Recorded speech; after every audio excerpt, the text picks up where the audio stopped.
దేశంలో ఆంధ్రప్రదేశ్ రాష్ట్రాన్ని అగ్రగామిగా నిలబడడమే లక్ష్యంగా బీజేపీ రాష్ట్ర అధ్యక్షురాలు దగ్గుబాటి పురంధేశ్వరి అన్నారు.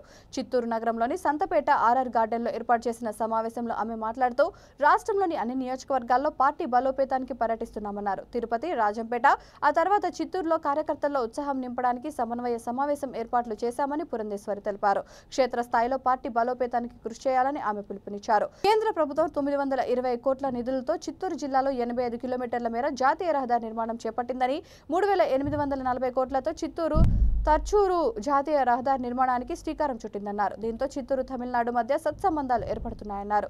జిల్లాలో పలు జాతీయ రహదారుల నిర్మాణాన్ని కేంద్ర ప్రభుత్వం చేపట్టిందన్నారు. కేంద్ర ప్రభుత్వం అమలు చేస్తున్న ప్రధానమంత్రి ఆవాస్ యోజన కార్యక్రమాన్ని రాష్ట్ర ప్రభుత్వం పేదలందరికీ జగనన్న ఇల్లు పథకం పేరుతో మోసం చేస్తుందని బీజేపీ రాష్ట్ర అధ్యక్షురాలు ఆరోపించారు.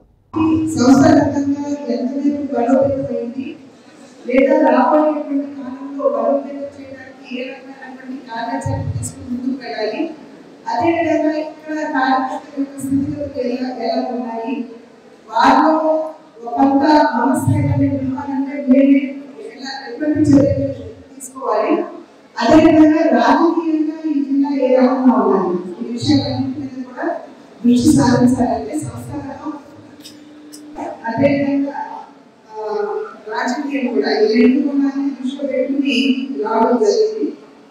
అయితే చాలా వరకు కార్యకర్తలు కొత్త ఉత్సాహం కనబడుతుంది. అందరూ కలిసి పనిచేస్తే కలిసి భారతీయ జనతా పార్టీని బలోపేతం చేసినటువంటి అవకాశం ఉంటుందని ప్రతి కార్యకర్త ఎవరు విశ్వసిస్తున్నాడు. ఆ విశ్వాసానికి నిదర్శనంగా ఇవాళ వేదిక ముందున్నటువంటి ఈ పెద్ద సంఖ్యలో ఇక్కడికి వచ్చినటువంటి కార్యకర్తలు. అదేవిధంగా ఆంధ్ర రాష్ట్రం ఏర్పడిన తర్వాత కేంద్ర ప్రభుత్వం అనేక విధాలుగా కూడా కొత్తగా ఏర్పడినటువంటి ఆంధ్ర రాష్ట్రానికి సంపూర్ణంగా తన మద్దతుని తెలియజేస్తూ అభివృద్ధికి పెద్దపీట వేస్తూ ఆంధ్ర రాష్ట్రాన్ని కేవలం అక్షర క్రమాన్ని మాత్రమే కాకుండా అభివృద్ధిలో కూడా అద్భుతంగా నిలపాలనేటువంటి ఆలోచనతో అన్ని విధాలుగా కూడా రాష్ట్రానికి తన సహకారాన్ని అందిస్తూ వచ్చింది.